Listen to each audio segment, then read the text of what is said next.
오늘 말씀은 사무엘상 13장 5절에서부터 12절 말씀입니다. 우리 5절부터 한 목소리로 봉독하도록 하겠습니다. 블레셋 사람들이 이스라엘과 싸우려고 모였는데 병거가 3만이요 마병이 6,000명이요 백성은 해변의 모래같이 많더라. 그들이 올라와 베다웬 동쪽 믹막스에 진침해 이스라엘 사람들이 위급함을 보고 절박하여 굴과 수풀과 바위 틈과 은밀한 곳과 웅덩이에 숨으며 어떤 히브리 사람들은 요단을 건너 갓과 길르앗 땅으로 가되 사울은 아직 길갈에 있고 그를 따른 모든 백성은 떨더라. 사울은 사무엘이 정한 기한대로 이레 동안을 기다렸으나 사무엘이 길갈로 오지 아니하매 백성이 사울에게서 흩어지는지라. 사울이 이르되 번제와 화목제물을 이리로 가져오라 하여 번제를 드렸더니 번제를 드리기를 마치자 사무엘이 온지라. 사울이 나아가 맞으며 문안하매 사무엘이 이르되 왕이 행하신 것이 무엇이냐니 사울이 이르되 백성은 내게서 흩어지고 당신은 정한 날에 오지 아니하고 블레셋 사람은 믹마스에 모였음을 내가 보았으므로 이에 내가 이르기를 블레셋 사람들이 나를 치러 길갈로 내려오겠거늘 내가 여호와께 은혜를 간구하지 못하였다고 부득이하여 번제를 드렸나이다 하니라. 아멘. 오늘 이 본문의 말씀을 통해서 안일주의 깨트리기라는 제목으로 말씀 나눌 때 많은 은혜 받는 시간 되기를 축복합니다. 우리 스스로에게 한번 이렇게 선포하기 원합니다. 조바심은 실수를 부르고 안일함은 패배를 부른다. 이번 한 주간은 우리는 자유를 위한 깨어짐이라는 제목으로 말씀을 나누고 있는데요. 첫 번째 주제가 뭐였냐면 인본주의 깨트리기입니다. 두 번째는 형식주의 깨트리기, 세 번째는 자기우상 깨트리기, 네 번째는 고정관념 깨트리기를 통해서 온전한 자유를 누리려면 우리 안에 있는 틀이 깨어지고 내 인생의 틀이 깨어지고 하나님의 말씀으로 우리의 내면에 하나님의 성전이 이루어질 때 모든 결박에서 풀어져서 자유함을 누리게 되는 역사와 능력을 맛보게 될 줄 믿습니다. 우리 스스로가 이렇게 선포하게 합니다. 내 안에 있는 모든 안일주의는 다 떠나가라.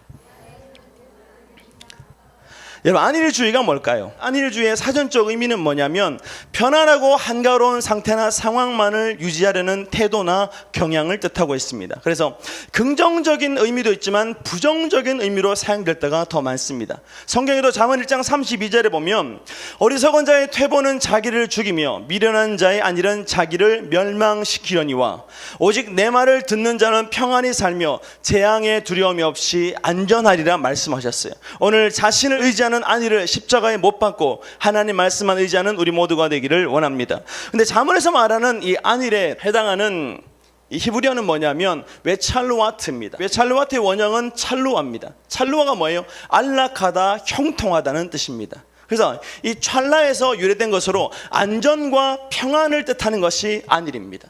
이 긍정적인 의미가 있죠. 그런데요, 잠언 1장 32절에서 쓰였던 것은 긍정적 의미가 아니라 부정적인 의미로 썼습니다.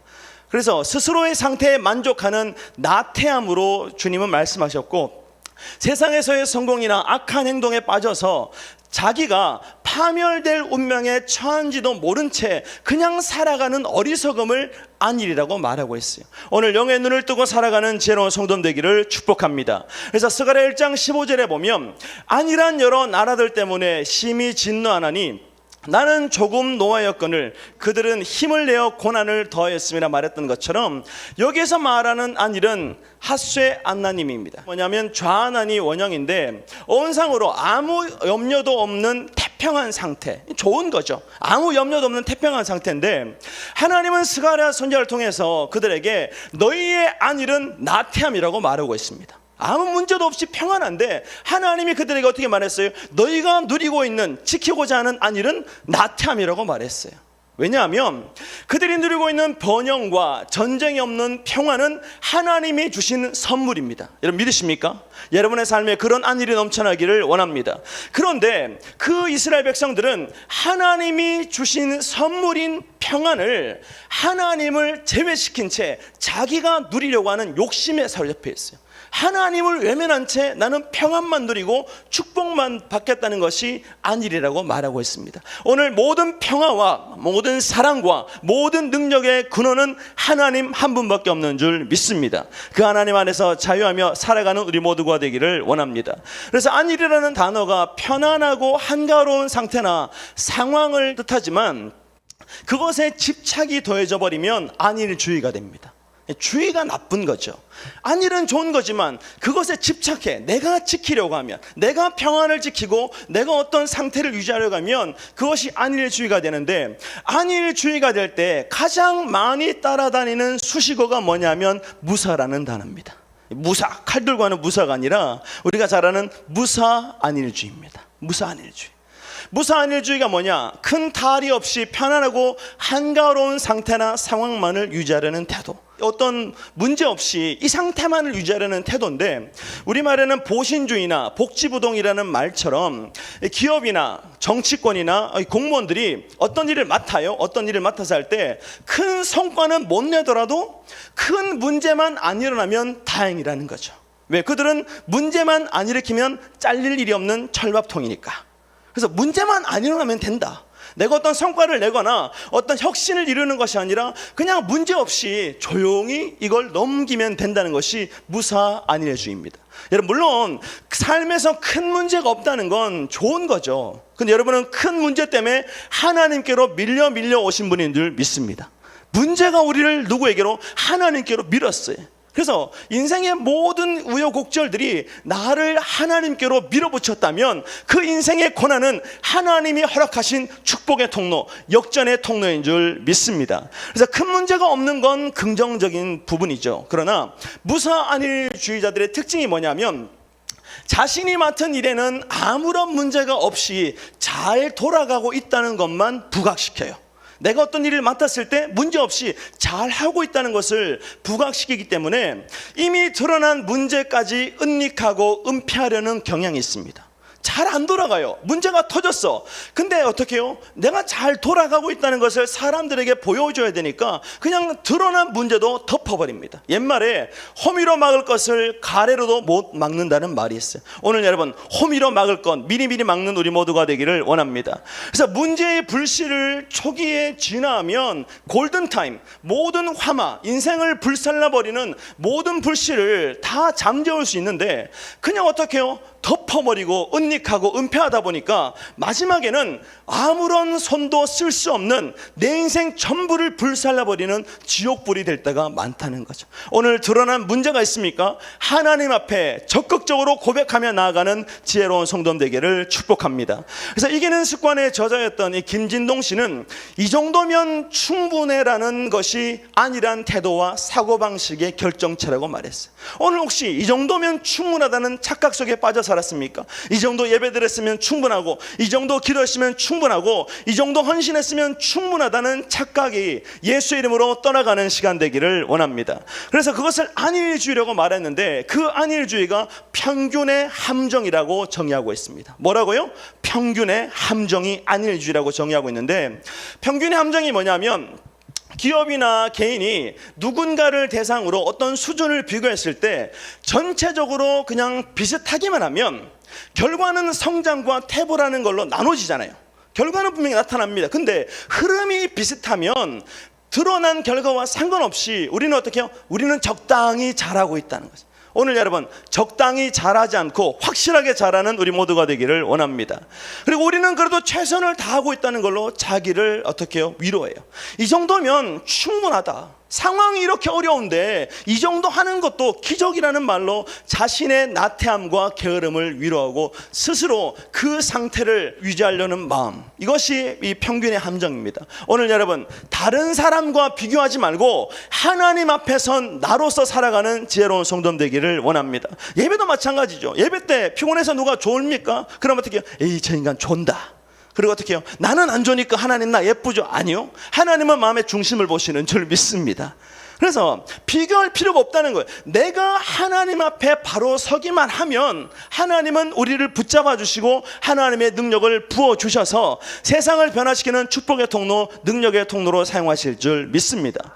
근데 이 무사안일주의, 평균의 함정은 전체가 비슷하면 어떻게 두드러지지 않고 다 비슷하게 가면 모든 게 잘 되고 있다는 착각, 이것이 평균의 함정이에요. 오늘 여러분, 대중 속에 나 자신을 숨기지 않는 지혜로운 성도님 되기를 축복합니다. 그래서 자기 최면, 모든 것이 비슷하다는 걸로 어떻게 해요? 자신을 합리화시키는 것이 평균의 함정입니다. 그리고 조금 더 편한 방법으로 남보다 앞질러 갈 수 있는 지름길만 찾으면 모든 것이 역전된다는 뜬구름 잡는 공상으로 시간을 보내는 것이 평균의 함정이고 무사안일주의래요. 그래서 사람들은 말합니다. 제가 캐나다에 있을 때도 주말이 되기 전에 꼭 사람들이 하는 게 있어요. 가게 와서 하는 게 있습니다. 뭐 할까요? 복권을 사요. 복권을 꼭 사요. 그래가지고 어떻게 해요? 복권을 막 긁어보고 거기 맞으면 뭐 좋아하는데, 저도 이제 나이아가라 갔다가 이제 토론토로 나오는 길에 기름을 넣으려고 어떤 주유소에 들어갔어요. 그랬더니 주유소 직원이 저한테 말합니다. 너 이거 사! 이러는 거야. 왜? 그랬더니 이거 당첨되는 거야. 그런. 야, 그럼 네가 사지 그랬어요. 맞잖아요. 근데요, 법상 자기가 살 수 없대요. 근데 스크래치를 안 끌고 봤는데 자기가 어떻게 알아요? 그러니까 제가 뭐 잘 모르고 동양인이니까 그냥 막 던졌나 봐요. 사. 근데요, 제 마음이 어떤 마음이 들면 이거 한번 사? 한번 사가지고 내가 일확천금을 받아? 교회 성전도 막 세우고 한번 해봐? 근데 하나님 어떻게 해요? 저한테 절대 그런 돈 안 주시더라고요. 세상으로 나갈까 봐 안 주시더라고요. 그러니까 안일주의자의 특징이 뭐냐면 한 방에 역전을 노립니다. 내가 한 번 제대로 로또 맞으면, 내가 한 번 어떤 일을 겪게 되면 내 인생은 다 바뀔 거라고 말해요. 그러나 여러분, 오늘은 과거의 누적인 줄 믿습니다. 과거에서부터 지속적인 변화가 일어나야 오늘의 혁신이 일어나는 거지, 어느 날 갑자기 변화되는 건 없다는 거죠.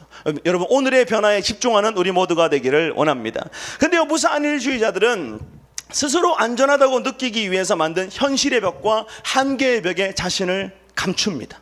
자기가 안전하다고 생각하는 것 안에 나를 감추죠. 그리고요, 내면에서는 어떤 일이 일어나냐면, 다른 사람 보면 한계를 극복해서 승리하는 사람들이 있어요. 나는 스스로를 감추고 있는데 어떤 사람은 한계를 뚫고 나가서 승리하는 사람이 있습니다. 그런 사람들 볼 때마다 뭘 느껴요? 초라함과 열등감이라는 걸 느끼죠. 그러면서 하는 말이 뭐냐면, 나도 마음만 먹으면 얼마든지 할 수 있다는 그 생각을 반복합니다. 나도 할 수 있어. 어떻게 움츠려 앉아 있으면서. 오늘 여러분, 움츠린 모든 것에서 벗어나는 지혜로운 성도님 되기를 원합니다. 그러니까 현실의 나는 움츠려 있고 이상의 나는 뛰어오르고 있어요. 이 두 가지가 늘 충돌하니까 내면에는 뭐가? 갈등이라는 것이 드러날 수밖에 없는데, 무사안일주의자들의 특징이 뭐냐 하면 변하고 싶은 내면의 갈등조차도 가려버리고 숨긴다는 겁니다. 오늘 여러분의 속사람, 속마음을 예수 이름으로 드러내는 우리 모두가 되기를 축복합니다. 개구리나 고양이를 보면 자기가 올라가야 될 곳, 뛰어 올라야 될 곳이 있으면 어떡합니까? 가장 먼저 어떻게 해요? 움츠러들어요. 쫙 스프링을 누르는 것처럼 쫙 움츠러들었다가 어떻게 해요? 팡 하면서 어떻게 해요? 담장을 훌쩍 넘어가고 높은 곳을 뛰어오릅니다. 근데요, 이 무사안일주의자들이 뭐냐면 자기가 가지고 있는 환경이나 어떤 것들을 놓치고 잃어버리지 않기 위해서 그냥 어떻게 해요? 빼앗기지 않으려고 움츠러들어 있어요. 그러니까 발전이 있습니까? 없습니까? 없어요. 뛰어오르려는 목적의식 자체 없이 그냥 움츠러드는 삶을 살아갑니다. 오늘 우리는 하나님이 주신 사명 따라 살아가는 지혜로운 성도님 되기를 축복합니다. 제가 예전에 훈련 받을 때 저희 목사님께서 가끔 그랬어요. 오늘 설교할 수 있냐? 그래요. 언제? 이제 어떻게 설교하기 한 20분 전에 그래요. 근데요, 저는 이상하게 하나님이 그때 담력을 준다. 할 수 있습니다. 올라가서 죽을 수도 뭘 하든지 할 수 있습니다. 그래요. 그래서 어떻게 해요? 한번 올라가면 처음부터 잘하는 사람 누가 있겠어요? 다 째려보죠. 네가 왜 왔지? 여기 목사님 나와야 되는데 네가 왜 여기서 나와 있냐고. 어떻게 그렇게 할 때가 있지만, 그런 반복, 실패를 반복하면서 얻어지는 게 뭐냐면 영적인 노하우, 영적인 담력이 생기는 거죠. 오늘 도전을 두려워하지 않는 지혜로운 성도님 되기를 원합니다. 그래서 생각을 통해서는 이 자리에 멈춰 서야 된다, 안주해야 된다 착각하지만 내면 깊은 곳에서 나타나는 변화에 대한 열정을 사라지게 할 수는 없어요. 왜? 변화에 대한 열정은 하나님이 주신 선물이기 때문인 줄 믿습니다. 나도 내가 바뀌어야 된다는 걸 알아요. 근데 무사 안일주의자들은 내가 누리고 있는 것들이 다 잃어버릴까 봐, 사라질까 봐 새로운 변화에 도전하지 못합니다. 늘 마음이 충돌하는 거죠. 예전에 한 권사님이 오셨는데 그 권사님은 거의 한 30년 동안 어떻게요? 그 영심이에 나오는 그 영심이처럼 어떻게요? 단발머리셨어요. 단발머리. 쉽게 말하면 로마 영화에 나오는 투구 있잖아요. 투구. 딱 그런 스타일이었어요. 투구. 딱 이거 딱 변함이 없었어요. 옛날에 어떤 한 목사님은 연세가 좀 있으신데 그분은 장발이었어요. 허리까지 오는 장발. 뭐 처녀 때야 물론 순수 미를 나타내려고 그렇게 할 수 있다 말하지만 나이가 좀 드셨는데 장발이면 좀 이상하잖아요. 그래가지고 어떻게 했냐면 스타일을 바꾸는데 이 스타일이 안 바뀌는 거예요. 평생 단발, 머리에 하이발을 쓰고 살았어요. 투구를 쓰고 살았는데 이게 갑자기 바뀐다는 게 상상이 됩니까? 평생 내가 긴 머리로 살아왔는데 이게 갑자기 날아간다면 이게 상상이 되겠어요? 근데 하나님은 그 스타일 하나를 바꿈으로써 인생 전체를 수술하시더라고요. 오늘 변화될 수 없다는 생각을 십자가에 못 박는 우리 모두가 되기를 축복합니다. 그렇다면 우리는 믿음을 가지고 살아가고 있는데 그리스도인의 삶에 있어서 최고로 심각한 무사 안일주의는 뭘까요? 우리가 반드시 뽑아내야 될 무사 안일주의는 뭘까요? 오늘 본문에서 이스라엘과 블레셋의 전쟁에서 사울의 모습을 통해 경고하고 있는 무사 안일주의의 모습이 뭐냐면 하나님보다 내가 앞서고 있으면서도 눈에 보여지는 현상이 좋다, 아무런 문제가 없다는 이유로 자신의 영적인 교만을 회개하지 않는 것, 이것이 하나님 앞에서 반드시 깨져야 될 무사 안일주의인 줄 믿습니다.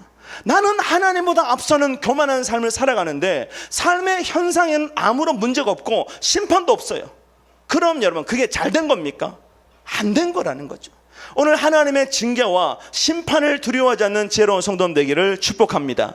출애굽기 34장 7절에 보면 인자를 천대까지 베풀며 악과 과실과 죄를 용서하리라. 그러나 벌을 면제하지는 아니하고 아버지 악행을 자손 3, 4대까지 보응한다고 말씀하셨어요. 말은 여러분 끝까지 들어봐야 되는 거예요. 끝까지 들어봐야 돼요. 근데 내가 듣고 싶은 말이 나오면 사람들은 오케이, 그리고 어떻게 해요? 귀를 딱 닫아요. 그 다음 말을 안 들어요. 내가 듣고 싶은 말만 들었습니다.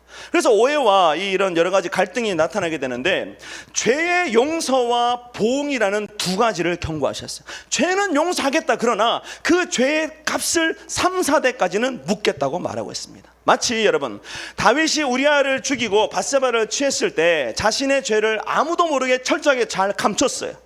그죠? 근데 하나님은 사무엘하 12장 13절에 다윗이 나단에게 이르되 내가 여호와께 죄를 범하였노라며 나단이 다윗에게 말하되 여호와께서 당신의 죄를 사했다 그랬어요. 나단을 통해서 다윗의 죄를 만천하에 드러내셨습니다. 너는 숨어서 죄를 범했지만 나는 그것을 드러내겠다고 말씀하셨어요. 그리고 당신이 죽지 않겠다 그랬어요. 왜? 회개했으니까. 근데요 하나님은 그 다음에 이렇게 말씀하십니다. 이 일로 말미암아 여호와의 원수가 크게 비방할 거리를 얻게 하였으니 당신이 낳은 아이가 반드시 죽으리다. 나단이 자기 집으로 돌아가니라. 우리아의 아내가 다윗에게 낳은 아이를 여호와께서 치심에 심히 앓다가 결국 죽었어요. 여러분, 죄는 용서하지만 죄값은 반드시 물으십니다. 그래서 하나님은 이사야 43장 25절에 보면 나 곧 나는 나를 위하여 내 허물을 도말하는 자니 내 죄를 기억하지 아니하리라 그랬어요. 하나님은 죄를 도말하시는 분이에요. 근데 왜 다윗의 자녀에게 다윗의 죄를 물었을까요? 다윗과 밧세바를 통해 낳았던 아이에게 죄값을 물었어요. 왜냐하면 하나님은 다윗을 통해서 하나님이 통치하시는 나라를 세우시고 그리스도를 이 땅에 보내실 축복의 통로로 세우셨기 때문인 줄 믿습니다. 다시 말해서 하나님이 아브라함과 사라에게도 마찬가지입니다. 그들의 인간적인 선택으로 이스마엘을 낳았지만 하나님은 그를 내쳤어요. 왜 그렇습니까?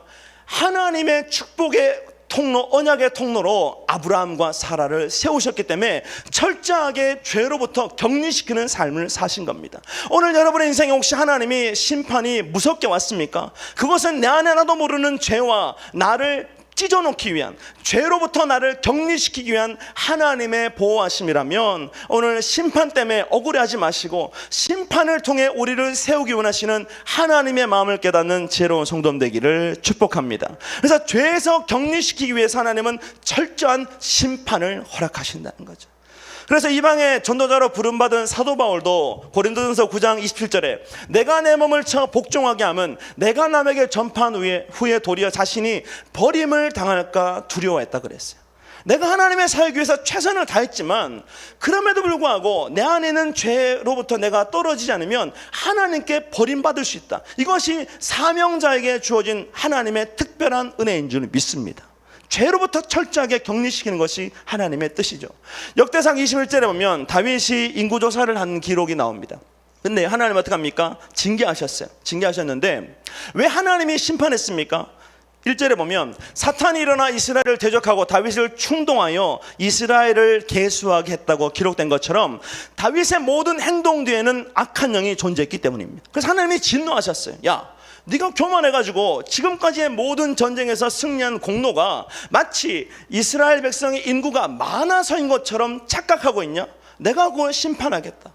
사탄의 일시적인 조정을 받았던 다윗이 인구조사를 했지만 그 심판을 통해서 하나님의 목적이 뭐냐면 다시금 하나님께로 돌이키는 것인 줄 믿습니다. 오늘 인생의 심판을 받았습니까? 사람 채찍과 인생의 매로 우리의 삶이 무너졌습니까? 하나님의 심판의 목적이 뭐냐면 다시 돌아오라는 거죠. 다시 돌아오는 거예요. 오늘 심판 때문에 튕겨져 나가는 인생이 아니라 하나님께 더 가까이 나아가는 지혜로운 성도 되기를 원합니다. 우리 스스로에게 심판 때문에 시험 들지 말고 하나님께 더 가까이 나아가자. 그래서 하나님이 어떻게 해요? 다윗을 심판하셨는데 가시 다윗에 나아가 그에게 말하되 여호와의 말씀이 너는 마음대로 택하라 그랬어요. 그리고 하나님 말씀이 뭐냐면 첫 번째 심판 3년의 기근, 두 번째 심판은 석 달 동안 적군에게 패해서 적군의 칼에 쫓겨다니는 겁니다. 그리고 세 번째는 이 전염병이 사흘 동안 이스라엘 전체에 유행해가지고 여호와의 천사가 이스라엘 온 지경을 쳐버리는 거죠. 그러면 여러분 네 번째 있어야 되잖아요. 뭡니까? 심판 안 하겠다 있어야 되잖아. 근데요, 심판 안 하겠다는 말씀이 없습니다. 다윗은 세 가지 심판 중에서 세 번째를 선택했어요. 3일 동안의 전염병으로 여호와의 천사가 온 이스라엘 치는 걸 선택했는데, 왜냐하면 3년의 기근은 너무 긴 겁니다. 머리가 잘 돌아가죠. 3년의 기근 너무 길잖아요. 석 달 동안 적군의 칼에 쫓겨다니는 건 여러분 다윗만큼 적군에게 쫓기는 사람이 힘들다는 걸 아는 사람이 또 있겠습니까? 그러니까 두 번 다시는 쫓겨다니기 싫은 거예요. 그래서 선택한 게 뭡니까? 세 번째, 3일간의 전염병입니다. 전염병인데 하나님은 3일 만에 얼마를 치셨냐면 7만 명을 쳐버렸어요. 야, 분당 50명꼴로 다 죽어버렸어요. 전염병으로 죽어버렸죠. 다윗이 얼마나 놀랐을까요? 왜 하나님은 다윗의 죄는 용서하셨지만 철저하게 심판하셨습니까? 그 이유는 하나님을 바라보는 자, 하나님 마음에 합한 자로 세우고 싶었기 때문인 줄 믿습니다. 근데 오늘 본문의 사울왕은 인생의 위기 앞에서 하나님보다 자신을 의지했어요.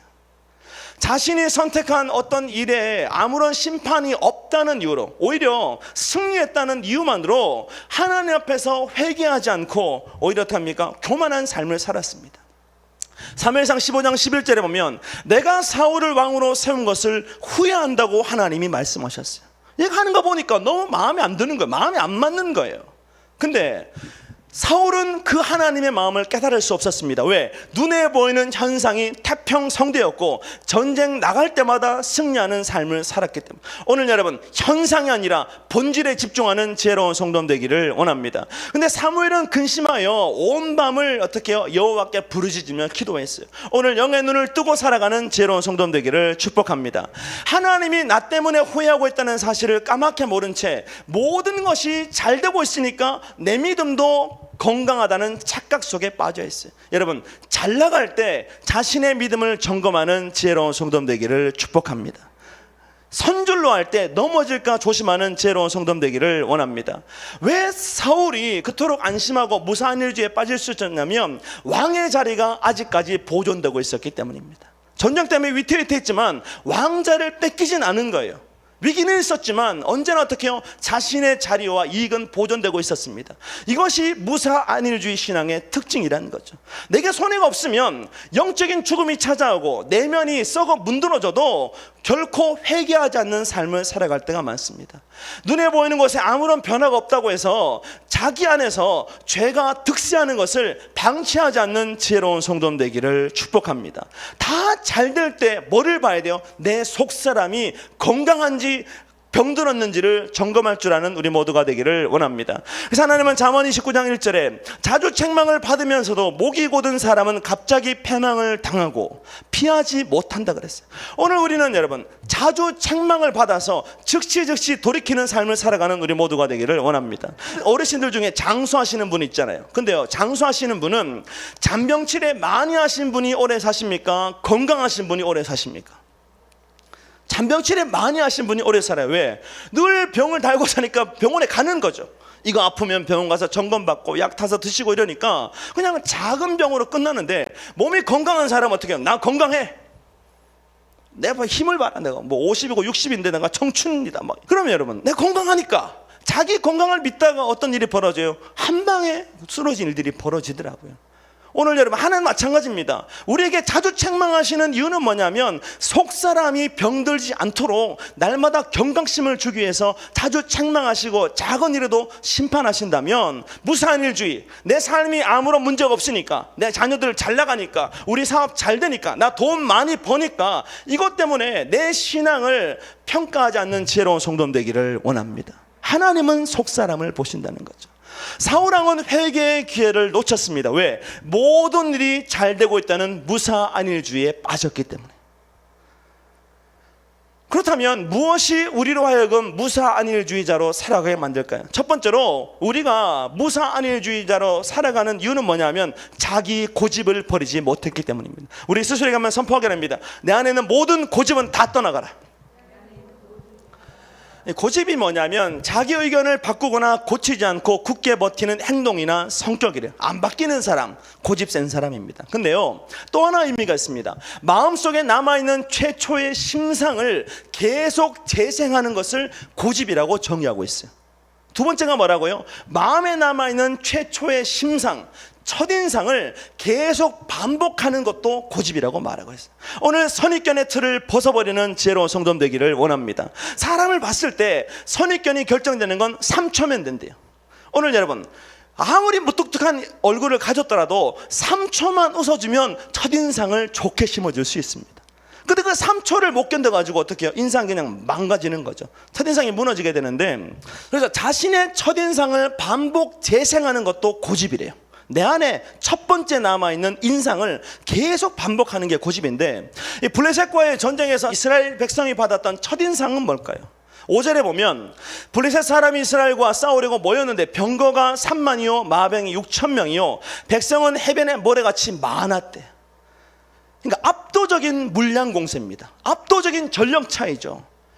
그리고 적개심을 드러내서 이스라엘을 공격하려고 하는데, 그때 이스라엘 백성의 첫인상은 뭡니까? 두려움입니다.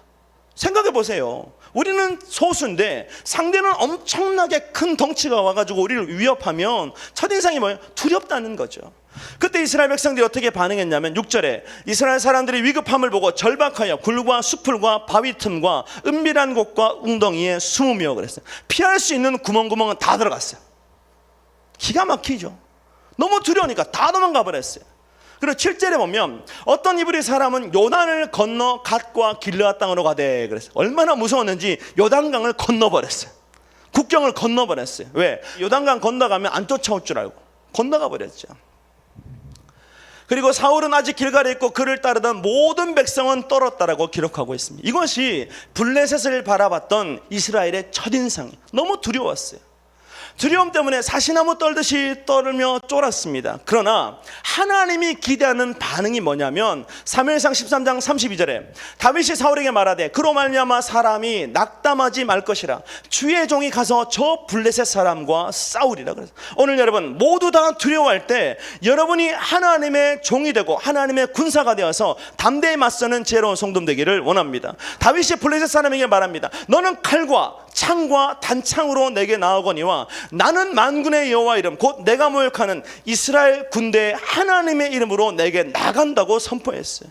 이것이 믿음의 고백이라면 오늘 우리는 세상 모든 사람들이 세상에 압도되어서 떨고 있을 때 우리는 누구의 이름으로? 예수의 이름으로 나아가 승리하는 지혜로운 성도 되기를 원합니다. 이것이 믿음의 반응입니다. 믿음의 반응이에요. 그래서 하나님이 원했던 사울 왕의 모습이 뭐냐면 오늘 보면 7절의 말씀처럼 어떤 이브리 사람은 요단을 건너 갓과 길르앗 땅으로 가되 사울은 아직 길갈에 있고 그를 따른 모든 백성은 떨더라. 그러나 사울은 하나님만 의지하더라. 이것이 블레셋과의 전쟁에서 하나님이 원하셨던 반응입니다. 오늘 우리는 벗갓의 신앙을 가진 지혜로운 성도 되기를 축복합니다. 다 떨어도 그러나 누구는 안 떨어요? 하나님의 손에 붙들린 나는 안 떠는 겁니다. 그러면 하나님이 나를 통해서 그 모든 상대가 될 수 없는 전쟁에서 승리의 열쇠를 나를 통해서 거머쥐게 하실 줄 믿습니다. 모두 다 안 된다고 말합니까? 길이 없다고 말합니까? 그러나 벗갓의 신앙을 가지고 있으면 하나님이 홍해를 갈라 길을 내셨고 홍해를 가르지 않으면 그 바다 위로 걷게 하셨다는 것을 우리가 믿음으로 선포하는 삶을 살아가게 될 줄 믿습니다. 오늘 눈에 보이는 현상이 절망적입니까? 나는 더 이상 살 수 없다는 이 절망에 빠져 있습니까? 그러나 우리 어떻게 해요? 그런 가운데도 역사하시는 하나님을 깨닫는 지혜로운 성도 되기를 원합니다. 우리 나는 믿네 찬양할 때 여러분 바다를 가르지 않으면 그 바다 위로 걷게 하신 하나님의 뜻을 깨닫고 여러분 담대함을 가지고 세상과의 전쟁에서 절대 굴복하지 않는 우리 모두가 되기를 축복합니다.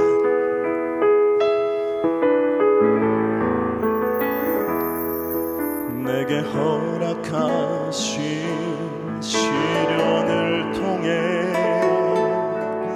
나의 믿음 더욱 강하게 자라나고 험한 산과 골짜기 지나는 동안 주께 더 가까이 나를 이끄시네. 내가 겪는 시험이 어렵고 힘겨워도 내 주님보다 크지 않네. 내 앞에 바다가 갈라지지 않으면 주가 나로 바다 위 걷게 하리. 나는 믿네. 주의 능력으로 내 삶 새롭게 되리. 나는 믿네. 주의 능력으로 담대히 나가리라. 주와 함께 싸워 승리하리라. 날마다 믿음으로 나 살아가리. 나는 믿네. 나는 믿네. 주의 능력으로 내 삶 새롭게 되리. 나는 믿네. 주의 능력으로 담대히 나가리라. 주와 함께 싸워 승리하리라. 날마다 믿음으로 나 살아가리. 믿음으로 승리하는 우리 모두가 되기를 원합니다. 사도 바울이 로마로 갈 때 유라굴로라는 광풍을 만나서 모두 다 절망에 빠졌어요. 배는 파손 직전이었고 생명조차 보장할 수 없는 그때 사도행전 27장 22절에 내가 너희를 권하노니 이제는 안심하라 그랬어요. 이것이 믿음을 지킨 자의 능력 있는 고백인 줄 믿습니다. 너희 중 아무도 생명에는 아무런 손상이 없겠고 오직 배뿐이라. 여러분 이것도 웃기잖아요. 망망한 바다에서 배가 박살나면 어떡해요? 생명은 보존되는데 배가 박살난다네. 근데요, 내가 속한 바 곧 내가 섬기는 하나님의 사자가 어젯밤 곁에 서서 말하되 바울아 두려워하지 말라. 내가 가이사 앞에 서야겠고 또 하나님께서 너와 함께 항해하는 자를 다 내게 주셨다 그래. 그러므로 여러분이여 안심하라 그랬어요.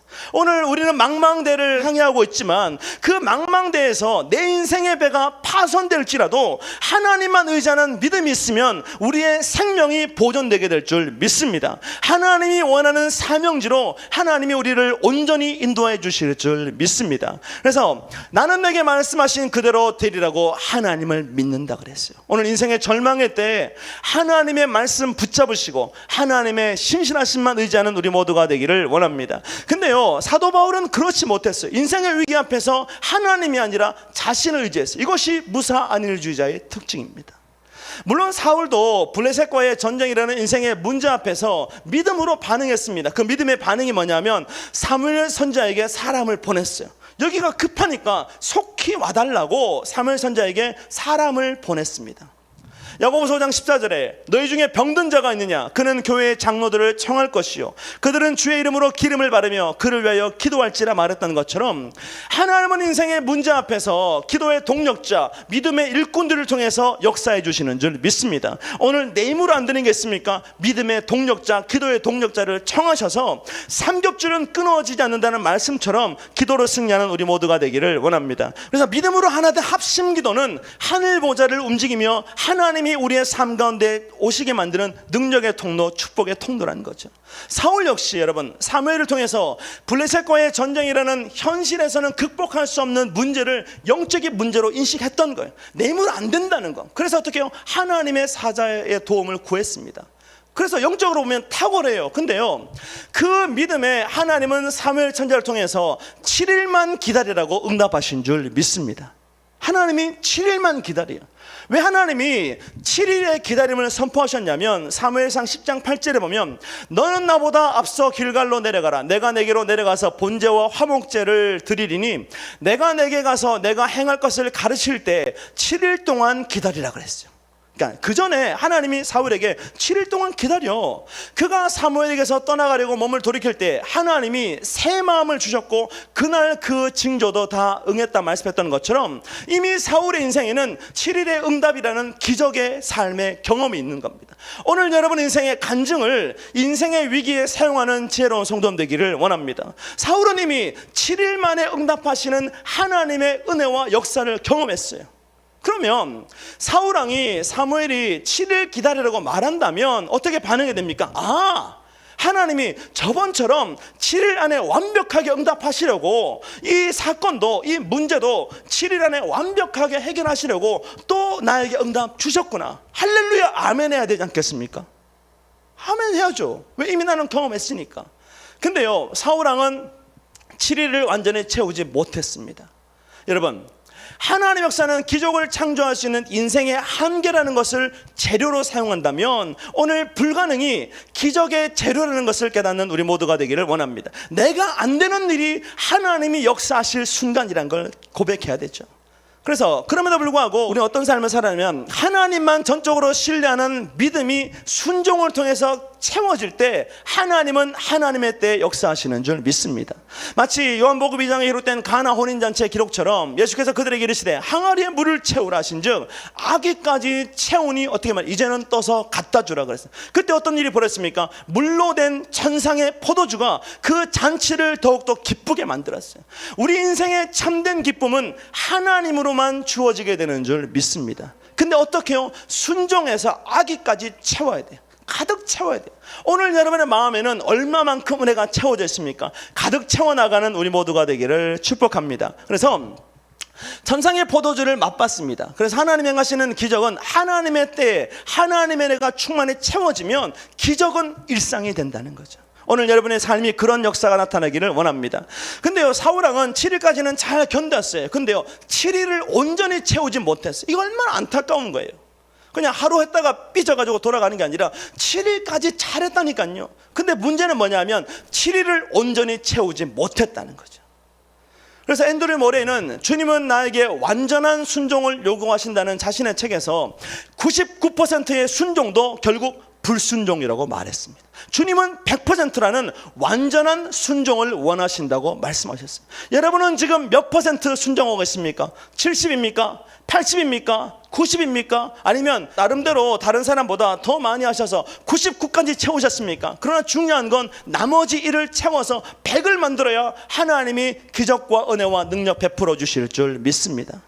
그래서 우리는 어떻게 해요? 내 믿음이 얼마나 채워져 있는지를 날마다 점검하는 삶을 살아야 되는데, 그것이 예배 현장이고 기도의 현장, 백성교회인 줄 믿습니다. 오늘 내 안에 믿음이 얼마나 채워져 있는지를 점검하는 지혜로운 성도 되기를 원합니다. 그래서 하나님은 사울에게 분명히 7일을 기다리라고 명령하셨지만 사울은 7일을 완전하게 채우지 못했어요. 왜? 사울 안에 있는 고집이 마음속에 계속 남아서 최초의 심상, 블레셋이 수많은 군대를 끌고 왔을 때 가졌던 첫 번째 이미지, 우리는 끝났다, 우리는 죽었다, 우리는 망했다라는 그 첫 번째 이미지를 계속 반복 재생하고 있었기 때문인 줄 믿습니다. 그래서 우리는 어떻게 해요? 첫인상을 믿음으로 반응해야 된다는 거예요. 문제가 있습니까? 내가 죽을 것 같은 문제가 있습니까? 그럴 때마다 우리는 하나님께 이 모든 문제는 죽게 있다는 것을 고백하는 지혜로운 성도 되기를 원합니다. 우리 옆 사람에게 죽겠다고 말하지 말고 죽게 있다라고 말하자. 띄어쓰기를 잘해야 돼요. 죽겠다, 죽겠다. 얼마나 입에 붙었습니까? 근데 어떻게 하면 그건 죽게 있는 일입니다. 맡겨야 되죠. 그래서 자신의 있는 최초의 이미지를 계속 무한 반복시켰습니다. 그때부터 사울왕은 블레셋 군대가 병거가 3만이요 마병이 6,000명이요 백성은 해변의 모래같이 많다 그랬어요. 근데 그들은 몇 명입니까? 3,000명밖에 안 됩니다. 3,000명. 근데 3,000명 중에도 1,000명은 요나단과 함께 기브아로 보냈어요. 그리고 나머지 2,000명이 사울과 남아있습니다. 남아있는데 그 후에 어떤 일이 벌어지냐면 매일매일 숫자가 줄어드는 거예요. 탈영병이 늘어나는 거죠. 블레셋 군대는 보자마자 탈영병이 속출했고 날이 가면 갈수록 어떻게 해요? 탈영병이 늘어났어요. 근데 문제는 뭐냐면 사무엘을 통해서 7일 이후에 응답이 온다는 약속을 받았음에도 불구하고 하루하루 지날 때마다 탈영병이 점점 더 늘어났다는 겁니다. 이스라엘 전군이 마음을 뭉쳐서 대항해도 여러분 3,000명이 대항할 수가 없어요. 싸울 수가 없어요.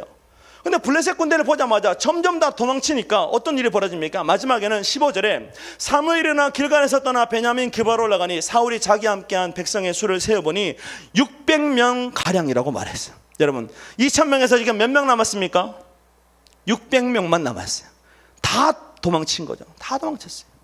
요나단과 합치기 위해서 남은 자의 숫자를 세어보니까 600명밖에 안 남았습니다. 그때 사울의 머릿속에 가득 차 있는 이미지가 뭐냐면 블레셋은 우리보다 많다는 거죠. 그들 앞에서 우리는 어쩔 수 없다는 겁니다. 오늘 여러분 우리의 머릿속을 가득 채우고 있는 부정할 수 없는 데이터가 있습니까? 현실에 보면 그렇잖아요. 부정할 수 없는 현실이에요. 이대로 가면 망하고 이대로 가면 실패한다는, 이대로 가면 끝이라는 부정적인 목소리가 있습니다. 정확한 근거를 가지고 우리에게 제시합니다. 그러나 하나님은 어떻게 하시냐? 믿음 없는 다수를 통해서 역사하시는 분이 아니라 믿음이 충만한 극소수를 통해서 역사하시는 줄 믿습니다. 오늘 우리는 세상 사람이 아니라 믿음 없는 대중이 아니라 믿음을 가진 극소수의 삶, 특공대의 삶을 살아가는 지혜로운 성도 되기를 원합니다. 특공대가 뭐예요? 특별히 공부도 못하면서 대가리만 큰 놈이 특공대라 그러는데 그런 특공대 말고 하나님신 믿음 가지고 나아가고 하나님 명령하시면 나아가는 믿음의 특공대, 그리스도의 군사로 살아가는 우리 모두가 되기를 원합니다. 이사야 30장 17절에 보면 한 사람이 꾸짖은즉 천 사람이 도망하겠고 다섯이 꾸짖은즉 너희가 다 도망하고 너희 남은 자는 겨우 산꼭대기에 깃대 같겠고 산마루 위에 기치 같다 그랬어요. 한 명이 천을 쫓고 5명이면 다 쫓는데요. 여러분 이것이 하나님의 역사인 줄 믿습니다. 수만 명 있다고 이기는 게 아니라 한 명만 있어도 되고 5명만 있어도 된대요. 그래서 여호수아 23장 10절에 보면 너희 중 한 사람이 1,000명을 쫓으리니 이는 너희 하나님 여호와 그가 너에게 말씀하신 것 같이 너희를 위하여 싸우시며. 한 명이 어떻게 1,000을 쫓습니까? 하나님이 나 대신 싸워주니까 그런 거예요. 5명이 어떻게 전부를 다 쫓습니까? 하나님이 그들 안에서 역사하시기 때문에 인간적인 생각으로는 불가능하지만 하나님은 가능하신 줄 믿습니다. 오늘 여러분 안에 있는 모든 불가능 예수의 이름으로 쫓아내는 우리 모두가 되기를 원합니다. 그래서 유명한 만화 중에 원펀맨이라는 만화가 있습니다. 아이들은 좀 알 텐데 원펀맨의 특징이 뭐냐면 원펀치, 진심 펀치라 그래요. 진심 펀치 한 방이면 어떤 적도 다 날려버려요. 한 방에 끝내요. 너무 강력해가지고 아무리 수많은 적이 와도 한 방에 끝내는 겁니다. 여러분, 독수리 오용제가 왜 5명입니까? 성경 구절 보고 만들었는지 몰라요. 5이면 전체를 쫓는데요. 5이면. 그러니까 여러분 한 분 한 분이 믿음을 가지고 연합하면 하나님은 그들의 중심을 보시고 반드시 승리를 허락하시는 분인 줄 믿습니다. 우리가 즐겨보는 모든 영화의 주인공도 한 명이잖아요. 한 명이 이 영화의 모든 것들을 결정짓는 것처럼 믿음도 마찬가지입니다. 믿음의 사람 한 사람이 있을 때 하나님은 그를 통해 불가능한 전쟁 가운데 승리를 주시는 분인 줄 믿습니다. 그러니까 우리는 어떻게 해요? 사람 많고 적냐 이게 아니라 내가 믿음의 사람, 내가 하나님 마음에 합한 사람, 내가 하나님 감동대로 순종하는 믿음의 삶을 살아가는 우리 모두가 되기를 원합니다. 그래서 하나님은 우리의 삶에 그 고집을 꺾어야 하나님이 내 안에서 온전히 일하실 수 있다는 것을 알기 때문에 존 스토트 목사는 말했습니다. 하나님은 우리의 고집을 꺾으시려고 우리와 씨름하시고 우리는 하나님의 약속을 상속받기 위해서 그분과 씨름한다 그랬어요. 그러니까 결국 씨름을 통해서 꺾여지면 야곱에게 놀라운 축복을 주셨다는 것처럼 우리 인생에 전무후무한 축복을 주실 줄 믿습니다. 그 축복의 핵심이 뭐냐면 자기 정체성의 변화입니다. 자기 정체성의 변화라는 거죠. 하나님은 우리의 고집을 꺾으십니다. 여러분, 하나님하고 고집 내기해봤자 우리가 이길 수 있습니까? 하나님 우리보다 더 고집이 세요. 절대 꺾을 수 없습니다. 우리가 꺾어질 때까지 절대 자신의 뜻을 굽히지 않는데, 그래서 내가 가진 것만 계산하게 만드는 고집이 있습니까? 눈앞의 현실만 바라보고 절망하게 만드는 고집이 있습니까? 나와 함께 하시는 하나님을 내 인생에서 관로 밖으로 제외시키는 고집이 있습니까? 오늘 그 모든 고집 예수의 이름으로 꺾어버리는 지혜로운 성도 되기를 원합니다. 근데요, 내 안에 있는 그 고집을 꺾어버리기 위해서, 고집을 뽑아내기 위해서 반드시 우리에게 필요한 게 뭐냐면 들을 수 있는 귀와 열린 눈을 가진 지혜로운 성도 되기를 원합니다. 우리 옆 사람에게 영 깹시다.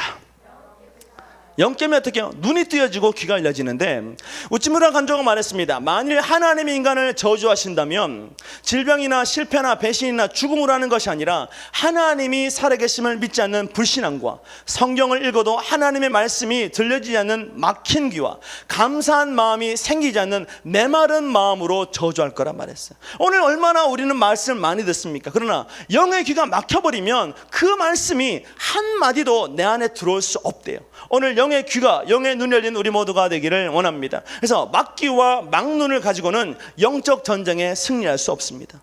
마태복음 15장 14절에 보면 그냥 두라, 그들은 맹인이 되어 맹인을 인도하는 자로다. 만일 맹인이 맹인을 인도하면 둘 다 구덩이에 빠진다고 경고했어요. 오늘 영의 눈을 뜨고 살아가는 우리 모두가 되기를 원합니다. 우리가 맹인에게 인도함 받는 맹인의 삶을 살 때 하나님의 심판대 앞에 서게 돼요. 근데 그때 우리는 말합니다. 하나님, 내가 맹인이라서 이 사람이 맹인인지 몰랐어요. 이런 핑계가 안 통한대요.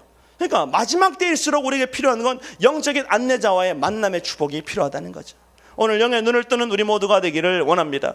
예수님 마태복음 13장 16절에 그러나 너희 눈은 봄으로 너희 귀는 들음으로 복이 있도다. 내가 진실로 너희에게 이르노니 많은 선지자와 의인이 너희가 보는 것을 보고자 해도 보지 못하였고 너희가 듣는 것을 듣고자 해도 듣지 못하였느라. 여러분, 하나님의 일하심을 볼 수 있는 눈이 있습니까? 하나님의 음성을 들을 수 있는 귀가 있습니까? 이것이 인생 최고의 축복인 줄 믿습니다. 근데 그 열린 귀와 열린 눈의 축복은 내 고집, 내 자아를 꺾을 때 비로소 우리에게 주어지는 선물이라는 거죠. 오늘 고집으로 똘똘 뭉쳐진 자아를 십자가에 못 박는 우리 모두가 되기를 원합니다. 그래서 근데 악한 영이 어떻게 해요?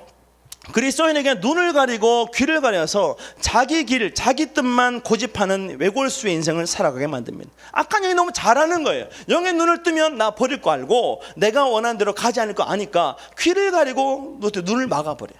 계속 막죠. 오늘 본문에서도 사울왕은 자신의 기도에 대한 정확한 응답을 받았습니다. 그 응답이 뭐예요? 7일만 기다려봐요.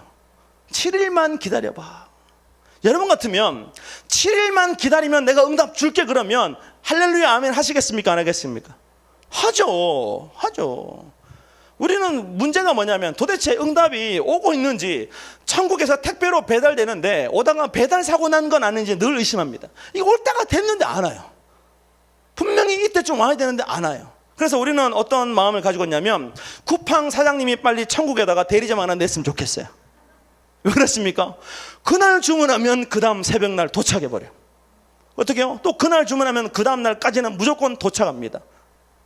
그러니까 내가 기도할 때 하나님이 바로바로 응답 주면 얼마나 좋겠어요. 근데 오늘 사울은 인생의 위기 앞에서, 사울왕은 인생의 위기 앞에서 하나님께 기도했습니다. 사무엘 선지자에게 하나님 뜻을 구했어요. 그랬더니 7일만 기다리라고 응답하셨어요. 얼마나 감사한 일입니까? 오늘 여러분의 삶에 그런 역사가 일어나기를 축복합니다. 우리 옆 사람에게 7일만 기다려 봅시다. 근데요, 사울왕은 100%의 기다림과 순종에 실패했습니다. 왜냐하면 하나님의 음성보다 세상의 소리에 더 볼륨을 높였기 때문입니다. 복음보다 사람의 말에 귀를 기울였기 때문. 오늘 여러분, 하나님이 말씀하시는 채널에 볼륨을 높이는 지혜로운 성도 되기를 원합니다. 높여야 돼요. 높여야 돼요. 근데요, 많은 사람들은 하나님이 아니라 세상 사람들의 말과 소리에 집중하게 되는데, 그런 사람들의 인생을 팔랑귀 인생이라고 말합니다. 요리조리 가는 거죠. 요리조리 가는 거예요. 사무엘 선지자를 통해서 하나님의 응답을 받은 그 순간부터 사울의 환경이 변했습니까? 안 변했어요. 어떻게 보면 점점 더 어려워졌습니다. 매일매일 어떻게 해요? 탈영병이 늘어났어요. 아침에 눈 뜨고 일어나면 어떻게 합니까? 보고합니다. 오늘 몇 명이 도망쳤습니다. 이 집단 가출했습니다. 나갔대요. 그리고 백성들의 신음소리, 남아있는 자도 이미 죽은 상태입니다. 왜? 너무 두렵기 때문에. 블레셋이 너무 두렵기 때문에. 그러면 매일 사울 어떻습니까? 부정적인 보고를 받게 돼요. 사울왕이 미치지 않은 게 다행입니다.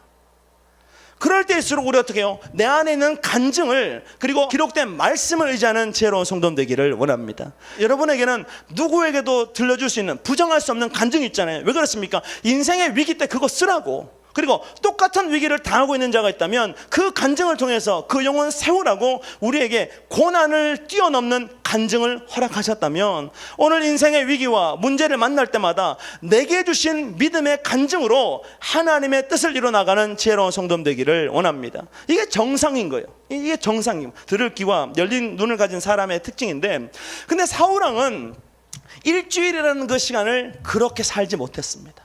오히려 더 분주한 삶을 살았는데, 어떻게 분주하냐면 말씀을 읽을 시간도 없어요. 일주일 뒤면 하나님 응답이 오는데 말씀 읽을 시간도 없고 기도할 시간은 더더욱 없습니다. 오늘 본문에 사울왕이 사무엘에게 응답 받고 난 다음에 기도했다는 대목이 없어요. 그냥 일주일이 훅 가버렸어요. 그만큼 분주한 삶을 살았죠. 왜 그렇습니까? 우리 안에 있는 이 고집이라는 모습으로 자리 잡고 있는 악한 영이 철저하게 하나님과의 대화를 방해하고 있기 때문인 줄 믿습니다. 오늘 고집을 십자가에 못 박는 우리 모두가 되기를 원합니다. 그래서 고민과 염려에 빠져 시간 낭비하는 건 무조건 허락해요. 그래, 고민해. 계속 염려해. 시간 많아. 계속 염려해. 근데요, 기도하고 말씀 보며 하나님께 집중하는 시간이 찾아오면 바쁘다는 멘트를 계속 날려. 너 바쁘잖아. 야, 지금 또 토꼈대. 빨리 잡으러 가야지. 지금 블레셋 쳐들 줄 모르는데 이 불안한 상황에 기도는 웬 말이냐.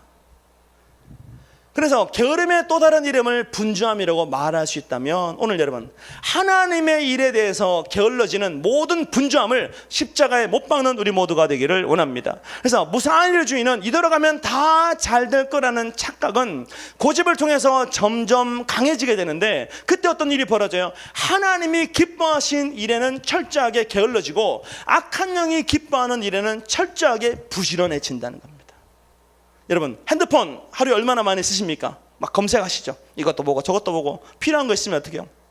바로바로 찾을 수 있어요. 이거 얼마나 편한 세상입니까? 근데요, 그 핸드폰을 통해서 게임하거나 세상 인터넷 서치하는 건 그렇게 시간 가는 줄 모르고 막 하지만, 말씀 듣거나 하나님이 주시는 내게 어떤 감동을 가지고 그걸 사용하는 데는 얼마나 서툰지 모릅니다. 세상을 향해서는 활짝 열려 있는데 하나님께는 닫혀 있는 것이 우리의 손에 잡혀 있는 핸드폰이라는 거죠. 오늘 하나님이 원하시는 일에 최선을 다하는 지혜로운 성도 되기를 원합니다. 그래서 로마서 16장 19절에 너희의 순종함이 모든 사람에게 들리는지라. 그러므로 내가 너희로 말미암아 기뻐하노니 너희가 선한 데 지혜롭고 악한 데 미련하기를 원한다고 말씀하셨어요. 오늘 하나님이 기뻐하시는 일, 하나님이 선한 일에 최선을 다하는 지혜로운 성도 되기를 원합니다. 여러분이 바로 그런 기적의 주인공인 줄 믿습니다. 하루 종일 일하고 하루 종일 최선을 다했지만 어떻게 해요? 주님을 향한 열정을 사라지게 만들 수 없어서 그 열정 따라 어떻게 해요? 또 예배 전에 오고 인터넷 켜가지고 어떻게 해요? 남편은 자꾸 TV 보려고 그러는데 어떻게 합니까? 우리는 설교 드려야 된다고 막 싸우면서도 어떻게 예배를 지키려는 그 마음, 그 선한 마음을 지켜야 돼. 지킬 때 하나님 여러분 인생의 모든 문제를 해결해 주실 줄 믿습니다. 근데 악한 영은 정반대로 살아가게 만들어요. 하나님 앞에 선 시간이 얼마나 지루하게 느껴지는지 악한 영은 계속 이야기합니다. 왜 우리가 악한 영이 주는 생각에 쉽게 빠질까요? 여러분, 악한 영이 주는 생각을 십자가에 못 박는 우리 모두가 되기를 원합니다. 악한 영이 제시하는 삶의 방식 그대로 우리는 아무 생각 없이 따라가게 되는데 왜 그렇습니까? 악한 영은 언제나 이성으로 충분히 납득할 수 있는 조건과 환경, 우리 입맛에 딱 맞는 것으로 찾아오기 때문입니다. 내게 딱 맞는 걸로 찾아와요. 내가 어떻게 하면 넘어질 때 너무 잘합니다. 그렇게 딱 찾아오죠. 그러니까 어떻게 해요? 그대로만 하면 너무 편한데 하나님이 원하시는 대로 하려니까 영적인 충돌이 계속 일어나는 거예요. 갈등이 일어나는 거죠. 그러나 우리는 그 갈등조차도 하나님께 맡기고 믿음으로 나아가는 우리 모두가 되기를 원합니다. 그래서 사울왕이 하루하루 탈영병 소식을 전해 들을 때마다 하나님은 어떻게 해요? 기다리라는 메시지를 주십니다. 인내하고 참으라는. 근데요, 사탄은 우리에게 말합니다. 야, 지금이 느긋하게 앉아있을 때냐? 네가 기도할 때냐? 하나님 바라볼 때냐? 대책을 세워야지. 지금 블레셋 군대가 징치고 언제 쳐들어올지 모르는데 7일 동안 어떻게 기다려? 이 시간 얼마나 기냐? 기도를 방해하고 하나님께 집중하는 모든 것들을 다 가로막아. 이것이 악한 영의 계략이라면 영의 눈을 뜨시고 영의 귀를 열어서 하나님과 나 사이에 거리되게 만드는 모든 죄를 십자가에 못 박는 우리 모두가 되기를 원합니다. 오늘 여러분의 삶 속에서 하나님께 투자하는 시간이 아깝다라고 생각하게 만드는 분주함이 있습니까? 그 분주함을 십자가에 못 박아야 될 줄 믿습니다. 하나님께 투자하는 시간은 천국의 상급으로 쌓이고 이 땅에 천국을 이루는 축복의 통로로 쓰여지는 줄 믿습니다. 오늘 예수의 이름으로 내 안에 있는 모든 하나님과 상관없는 분주함, 모든 고집 예수의 이름으로 뽑아내는 우리 모두가 되기를 원합니다. 하나님과 상관없는 게으름을 십자가에 못 박는 우리 모두가 되기를 원합니다. 사울왕은 분주함으로 가장한 게으름에 사로잡혀 있었기 때문에 기도하지 못했던 겁니다. 7일 동안 뭐 해야 돼요? 기도하고 준비해야 되죠. 근데 사울왕은 한 번도 기도하지 못했고 한 번도 예배드리지 못했습니다. 왜냐하면 사울왕 생각에도 내가 뭘 해야 이 위기를 극복할 수 있다는 자기 교만이 있었기 때문입니다. 이 고집 때문에 만들어진 사울의 갈등이 사울을 결국 하나님께로부터 멀어지게 만들었는데 하나님이 여러분 일할 때까지 기다릴 줄 아는 순종의 삶을 살아가는 우리 모두가 되기를 원합니다. 반대로 더 늦기 전에 내가 해야지라는 마음이 듭니까? 이건 악한 영이 주는 마음이라는 그 분주함을 통해서 찾아온 게으름이라면 오늘 하나님과 악한 영 중에 하나님이 원하시는 대로 나아가는 우리 모두가 되기를 원합니다. 근데 사울은 계속 충돌했어요. 하나님의 음성도 들었고 악한 음성도 듣는 거예요. 충돌하니까 어떤 일이 벌어져요? 영적인 탈진 현상, 탈수 현상에 빠집니다. 결국 마음을 가득 채운 이 분주함이 하나님의 음성을 들을 수 있는 믿음의 귀와 기도의 귀를 막았습니다. 근데요, 솔로몬은 자신이 왕이 된 첫 해에 1000번제를 드린 다음에 열왕기상 3장 9절에 누가 주의 이 많은 백성을 재판할 수 있사오리까? 듣는 마음을 종에게 주사 주의 백성을 재판하여 선악을 분별하게 하옵소서라고 말했어요. 그러니까 우리의 영의 귀가 열리고 영의 눈이 열리려면 뭐가 있어야 됩니까? 듣는 마음이 필요하다는. 오늘 기도할 때 하나님께 듣는 마음, 하나님의 음성을 사모하는 마음을 달라고 기도하는 지혜로운 성도 되기를 원합니다. 헬렌 켈러는 말했습니다. 눈이 멀어지면 사물과 멀어지지만 귀가 멀어지면 사람과 멀어진대요. 오늘 영의 귀가 닫혀버리면 하나님과 결국 멀어질 수밖에 없습니다. 귀가 열린 삶을 소망하며 살아야 되는데 왜냐하면 귀가 열려야 하나님의 음성을 들어야 하나님과 나 그리고 나와 나 자신 그리고 나와 이웃의 모든 관계가 사랑으로 이어지는 소통의 삶을 살 수 있기 때문인 줄 믿습니다. 오늘 귀가 열린 삶을 살아가는 우리 모두가 되기를 원합니다. 근데 우리 주변에 보면 귀가 열린 사람 많습니까? 귀가 막힌 사람 많습니까? 귀가 막힌 사람이 많아요. 그래서 그런 사람 때문에 진짜 내가 기가 막혀요. 그죠?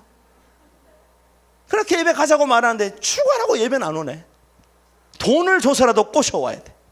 그래서 백성교회 보면 돈 주고 사온 믿음의 아들들이 많습니다. 한 번만 가자. 가면 내가 돈 줄게. 생일 선물 줄게. 그랬는데 어떻게 해요?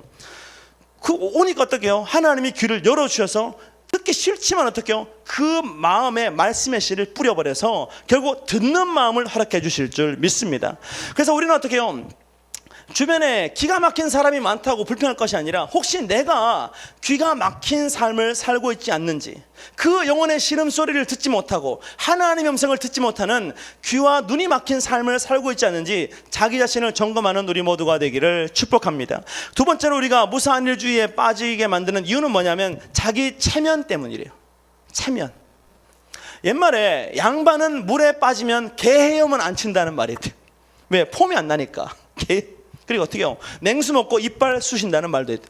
냉수 먹고 쑤실 게 뭐 있어요? 근데 고기 먹었다는 거 티내니까 막 쑤시고 있는데, 사람은 체면에 살고 체면에 죽는 존재라고 말할 수 있습니다. 자기 체면이죠. 그래서 이 폼사라는 말처럼 체면을 중요하게 생각하는데, 인간관계론의 대가였던 데일 카네기가 인간관계는 친구를 만들고 적을 만들지 않는 것에서 시작된다 그랬어요.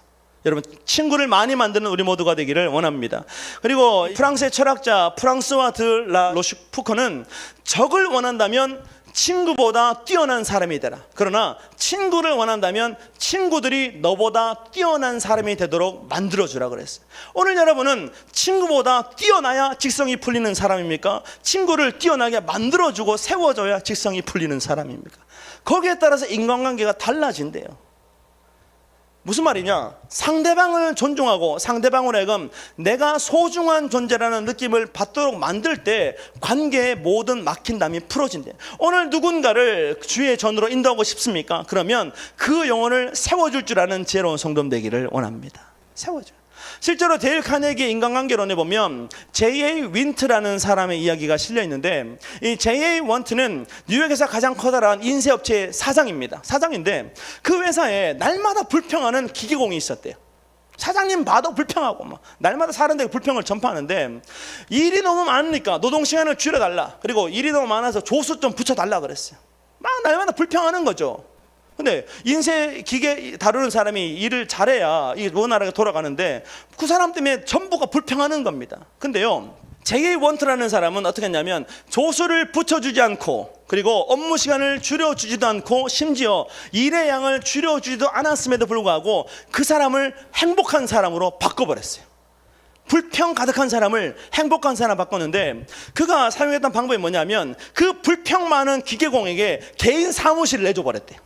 그리고 거기에다가 서비스업 부장이라는 타이틀을 만들어가지고 명함패도 만들어주고 사무실에 딱 달아주니까, 그때부터 기계공은 아무에게나 명령받는 하찮은 수리공이 아니라 나는 어떻게 해요? 서비스업 부장이라는 타이틀을 가지고 자존감이 살아나니까 어떻게 해요? 불평은 떠나가고 감사와 능률이 올랐다고 기록하고 있는데, 오늘 여러분 주위에 불평하고 있는 사람이 있습니까? 더 잘해주세요.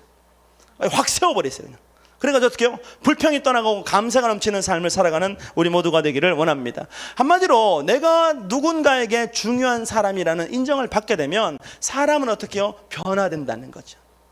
그리고 내사전에 불가능이라는 없다는 말로 유명한 나폴레옹도 이 존중과 체면 살려주기를 통해서 사람들을 다뤄갔는데, 그는 도네르 훈장이라는 걸 만들었어요. 훈장이면 얼마나 명예롭습니까? 이거 많은 사람에게 줄까요? 아니잖아요. 특별한 사람 1명, 2명 이렇게 주는데, 나폴레옹은 1500명의 병사에게 그 도네르 훈장을 수여했습니다. 그리고 장군 18명에게는 프랑스의 원수로 임명해버렸어요. 지가 원수인데 장군에게 너 원수야지, 원수 18명. 그리고 자신의 군대에게 너희는 위대한 군대라고 말했습니다. 하나님 우리에게 너희는 나의 위대한 군대라고 말씀하시는 줄 믿습니다. 근데 많은 사람 말했어요. 야, 군인들에게 장난감, 이거 훈장 쪼가리 하나 가지고, 원수라는 그 증서 하나 가지고 너 사람들 놀리지 마라 그랬어요. 근데 나폴레옹이 말했습니다. 남자들이란 장난감에 지배되기 마련이라 그랬어요. 오늘 누군가를 세우고 싶습니까? 훈장 하나 만드세요. 달아줘 버리세요. 그리고 어떻게 해요? 당신은 우리 집안의 원수, 뱅상의 원수 말고 우리 집안의 가장입니다. 세워져 버리면 자신도 모르게 어떻게 삶이 바뀐대요. 한마디로 모든 인간관계는 체면을 세워주느냐 깔아뭉개느냐에 따라서 모든 질이 달라지게 되는데, 그래서 존중과 체면이 살려주기의 삶을 통해서 상대방과의 모든 관계를 원만하게 풀어갑니다. 근데 문제는 뭐냐면 이 세상에는 체면을 살려주는 사람보다 체면을 깎아내리려는 사람들이 더 많아요. 왜 그렇습니까? 내가 인정받아야 되는 욕심 때문에, 욕심. 내가 더 앞서야 되는 욕심 때문인데, 체면에 대한 잘못된 욕구가 우리를 무사안일주의자로 만들어버립니다. 무슨 말이냐? 무사안일주의자의 또 다른 이름을 완벽주의자라고 말할 수 있는데, 여러분 어떤 일을 할 때 보면 자기 실수나 자기 실패나 자기 문제가 반드시 발생할 수밖에 없어요. 왜? 인간은 한계가 있는 존재니까. 완벽할 수 있습니까? 완벽 못한 거죠. 왜 완벽하다고 착각해요? 내가 가지고 있는 이 고정관념으로 모든 것들을 바라보니까 나는 완벽하고 다른 사람은 틀렸다고 착각하는 삶을 살아갑니다. 근데요, 누군가 바라보면 그 완벽해 보이는 인생도 문제투성입니다. 문제투성이에요. 자기 관점이라는 제한된 시선, 성공에 집착된 시선으로 자신의 삶을 바라보니까 자기 인생에는 아무런 문제가 없다고 착각합니다. 그래서 무사안일주의자들은 어떤 빈틈과 실수가 발생하면 자기 체면이 깎이는 것이나 인정받지 못한다는 두려움 때문에 문제를 어떻게 해요? 덮어버립니다. 이 문제가 들통나면 어떤 일이 벌어져요? 내가 창피당한다, 체면 깎인다는 생각 때문에 어떻게 해요? 문제를 무조건 덮어버려요. 제가 대구 내려갔을 때 어떤 일이 있었냐면, 이제 뭐 저희 둘째 딸 목욕을 시켜줬어요. 목욕을 시켜주고 막 있는데, 나머지 이제 로션을 발라줘야 되잖아요. 로션을 발라줘야 되는데, 로션이 2개가 있는 거예요. 하나만 있어야 되는데 2개가 있어요. 그래가지고 어떤 게 로션인지 봤더니, 에이 모르겠다, 뭐 똑같겠지. 발라줬어. 곱게 발라줬어요. 발라줬는데 갑자기 사모가 그러면, 목사님 혹시 이거 발라준 거 아니죠? 이러는 거예요. 사실 그거 발랐거든요. 이거 발랐어요. 이거 발라준 거 아니지? 그랬더니 제가 무슨 말인 줄 아세요? 그거 안 발랐지? 그거 안 발랐지? 그러는 거예요. 그래서 그냥 크림, 로션 발랐어, 로션. 근데 제가 뭘 발랐냐면, 애기들 목욕할 때 바디워시 있잖아요. 바디워시를 어떻게 목욕 다 끝나고 난 다음에 로션인 줄 알고 온몸에다 발라줬으니 밤에 얼마나 찝찝했겠어요. 근데요, 이거 발랐지? 그랬더니 제 안에 나온 게 뭐냐면, 아니 안 발랐는데 저도 아직 멀었나 봅니다. 야, 이거 인정을 못 하겠더라고요. 왜? 이거 발랐다 그러면 또 어떻게 해요? 왜 이거 발랐어요? 막 이런 잔소리 듣기 싫으니까, 아니 난 로션 발랐어 그랬어요. 이거 방송으로 보면 저는 죽음입니다. 자신의 실패와 실수를 인정 못하는 거예요. 왜? 체면 깎이니까, 내가 자존심 상하니까. 그래서 드러난 문제와 실패를 가리기 위해서 사용하는 도구가 뭐냐면 가식입니다. 오늘 여러분, 실패와 실수를 덮지 않는 지혜로운 성도 되기를 원합니다. 그래서 오늘 본문에 사울왕이 했던 가식이 뭐냐면 8절에 사울은 사무엘이 정한 기한대로 이레 동안을 기다렸으나 사무엘이 길갈로 오지 아니하매 백성이 사울에게서 흩어지는지라 그래요. 이 날이 갈수록 점점 막 사라지는 거죠. 사울이 이르되 번제와 화목제물을 이리로 가져오라 하여 번제를 드렸더니 그랬어요. 여러분, 번제와 화목제라는 하나님을 경배하는 거룩한 예물을 사울은 어떻게 썼냐면, 블레셋 때문에 두려움에 살핀 인간들의 마음을 위로하는 위로제로 사용했어요. 야, 너희 두렵냐? 하나님께 예배 드렸지. 하나님 우리 함께 하시니까 너희 걱정할 거 없어. 예배 내가 드렸잖아. 번제와 화목제물을 드렸잖아. 하나님이 나와 함께 하시는데 너희 어디 가냐? 가지 말라는 거예요. 그러니까 예배의 목적이 하나님을 경배하는 게 아니라 나를 떠나는 사람들을 위로하고 붙잡기 위한 도구로서 사용했습니다. 이스라엘 백성들의 마음속에 있는 그 두려움과 그 열등감을 어떻게 해요? 드러내서 치료하는 게 아니라 예배 드렸으니까 다 괜찮다고 덮어버리는 위장막으로 사용했습니다. 여러분, 예배는 수단이 아니라 유일한 목적이 되어야 될 줄 믿습니다. 오늘 혹시 내 인생 문제를 하나님께 다 고발하려고, 하나님께 아뢰려고 오신 분 계십니까? 근데 예배는 뭡니까? 하나님과 나의 관계가 1번이 되어야 됩니다. 기도가 수단이 되면 그것은 주문이 될 수밖에 없어요. 예전에 제가 기억나는 게 뭐냐면, 제가 촌동네 살았잖아요. 옛날에 남녀 호랭교 그런 게 있었어요. 지금도 뭐 있는지 모르겠지만, 그건 뭐 하는 거냐면 그냥 남녀 호랭교라는 걸 계속 외우는 거예요. 그냥 반복하는 거죠. 근데 엄마가 저를 데려갔어. 근데 그때 제가 분명 어렸을 것 같아요. 분명. 왜? 제가 누워 있었거든요. 기억에 희한하죠. 그런 게 기억나요. 누워 있는데 저 엄마는 앉아가지고 남녀 호랭 막 계속 하는 거예요. 왜 그래요? 복 받으려고 그런 거예요. 기도도 마찬가지입니다. 내가 하나님과의 만남이 목적이 아니라 내가 원하는 어떤 것을 하나님을 통해서 이루려고 하면 그것은 기도가 아니라 주문이 될 수밖에 없습니다. 그리고 예배가 수단이 되면 그것은 형식주의로 타락할 수밖에 없는 거예요. 오늘 예배를 변화시키는 우리 모두가 되기를 원합니다. 에스겔 13장 19절에 보면, 너희가 두 엉큼 보리와 두 조각 떡을 위하여 나를 내 백성 가운데서 욕되게 하여 거짓말을 고지드는 내 백성에게 너희가 거짓말을 지어내어 죽지 아니할 영혼을 죽이고 살지 못할 영혼을 살린다고 경고하셨어요. 사울왕은 지금 자신 안에 있는 불안한 마음, 이스라엘 백성들 안에 있는 불안한 마음을 위로하려고 예배를 마치 신경 안정제처럼 사용합니다. 발작하니까, 도망치니까 어떡해요? 예배 드렸으니까 잠잠하라는 거예요. 오늘 여러분, 예배가 수단이 아니라 유일한 목적으로 변화되는 우리 모두가 되기를 원합니다. 예배의 목적이 하나님의 영광을 드러내고 경배하는 것이 아니라 블레셋 사람들로부터 상처받은 영혼들과 위로하고 나 떠나지 말라고, 나 하나님 함께하는 사람이라고 자신을 드러내려고 어떻게 해요? 예배를 수단으로 전락시켜버렸어요.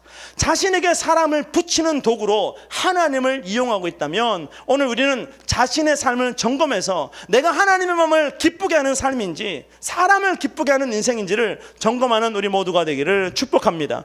다시 말해서 사울은 예배를 자기 체면을 높이는 수단으로 사용했어요. 야, 내가 아직 하나님과 함께하니까 어디 가냐? 하나님과 함께 하시는데 봐라, 내가 번제와 화목제를 드렸는데 나 살아있잖아. 여러분, 옛날 같으면 죽었어야 돼요. 왜? 제사장 일을 대신했으니까 하나님 심은 받아야 돼요. 근데 번제 화목제를 드렸는데 살았어. 얼마나 대단합니까? 나는 왕이고 또한 어떻게 해요? 제사장인 겁니다. 완벽한 존재죠. 그리고 그들이 말합니다. 나 따라오라고. 나 따라오라고. 사울왕의 내면에 있는 자기를 높이고자 하는 그 시커먼 속내가 어디서 드러나면 11절에 보면 사무엘이 이르되 왕이 행하신 것이 무엇이냐니 사울이 이르되 백성은 내게서 터지고 당신은 정한 날에 오지 아니하고 블레셋 사람은 믹마스에 모였음을 내가 보았으므로. 그래서 이에 내가 이르기를 블레셋 사람이 나를 치러 길갈로 내려오겠거늘 내가 여호와께 은혜를 간구하지 못하였다고 부득이하여 번제를 드렸다 그랬어요. 부득이하여. 결국 예배의 목적과 기도의 목적이 자신을 위한 것임을 드러냈습니다. 자기를 높이게 한 것임을 드러냈어요. 이런 사울의 자기 중심적인 이 신앙은 하나님을 이용해서 자신을 높이려고 했습니다. 이것은 사무엘상 15장 22절에 보면 사무엘이 사울을 만나려고 아침에 일찍이 일어났더니 어떤 사람이 사무엘에게 말해 이르되 사울이 갈멜에 이르러 자기를 위하여 기념비를 세우고 발길을 돌려 길갈로 내려갔다 하거늘. 사울의 신앙이 그런 거예요. 하나님을 위한 것이 아니라 자기를 위한 신앙. 이것이 사울이 버림받을 수밖에 없었던 이유라면 오늘 여러분, 내가 아니라 하나님을 위해 살아가는 지혜로운 성도 되기를 원합니다. 아말렉과의 전쟁에서 모든 것을 진멸하라 말씀하셨던 하나님의 명령을 어기고 자기를 위한 기념비를 세우고 모든 영광을 가로채버렸어요. 그리고 사무엘이 책망할 때 어떻게 했습니까? 사무엘상 15장 24절에 내가 범죄하였나이다. 내가 여호와의 명령과 당신의 말씀을 어긴 것은 내가 백성을 두려워 그들의 말을 청종했다고 고백하고 있어요. 사울의 인생의 중심은 하나님 중심이 아니라 사람 중심이었고 자기 중심이었습니다. 지금 내 죄를 사하고 나와 함께 돌아가서 나로 하여금 여호와께 경배하게 하소서라 말했는데 이 경배의 목적도 마찬가지예요. 내가 아직 하나님과 함께하는 사람이란 걸 모든 사람에게 드러내려고 예배와 경배를 도구로서 사용했다면 오늘 우리는 내가 드리는 예배, 내가 드리는 예물, 내가 드리는 기도가 하나님을 위한 것인지 나를 위로하기 위한 것인지 사람의 마음을 기쁘게 하기 위한 것인지를 분별하는 지혜로운 성도 되기를 원합니다. 그래서 사울왕의 인생을 한 문장으로 여러분 정의하라면 자기 체면 살리려고 목숨 걸다가 결국 어떻게 해요? 하나님께 버림받은 인생. 오늘 우리는 하나님의 손에 붙들린 자가 되기를 축복합니다. 마태복음 6장 33절에 그런즉 너희는 먼저 그의 나라와 그의 의를 구하라. 그리하면 이 모든 것을 너희에게 더하신다고 약속하셨어요. 우리가 하나님의 의와 능력을 구할 때 하나님은 다 채워주실 줄 믿습니다. 하나님 최우선주의의 삶을 살아갈 때 내가 상상할 수 없었던 인생을 여러분에게 주시는 분이 하나님인 줄 믿습니다. 오늘 그 하나님과 동행하는 지혜로운 성도 되기를 원합니다. 그래서 하나님의 모든 영광이 나에게 임하는 통로는 내 안에 있는 모든 교만, 자기 체면을 중시하는 마음을 던져버리고 누구의 체면? 하나님의 이름을 높이는 삶을 살아갈 때 여러분의 인생의 모든 결박이 풀어지게 될 줄 믿습니다. 그래서 우리는 무사 안일주의가 만드는 자기 체면을 구하는 삶에서 벗어나서 하나님의 마음을 시원케 하는 축복의 통로, 능력의 통로가 되기를 원합니다. 그런 삶을 살기 위해서 필요한 게 뭐냐면 영적인 통찰력을 가져야 된다는 거예요. 영적인 통찰력이 있어야 돼요. 모든 것을 전체로 볼 수 있는 영의 눈을 열려야 되는데 오늘 본문에서 사울과 군사들은 극도의 불안장애를 겪고 있습니다. 너무 두려운 거예요. 너무 압도되어 있습니다. 오죽하면 목숨 걸고 탈영했겠어요. 그 전쟁터에서. 사울도 여러분 왕이라는 타이틀만 없었다면 언제 도망갈지 아무도 장담할 수 없는 상황입니다.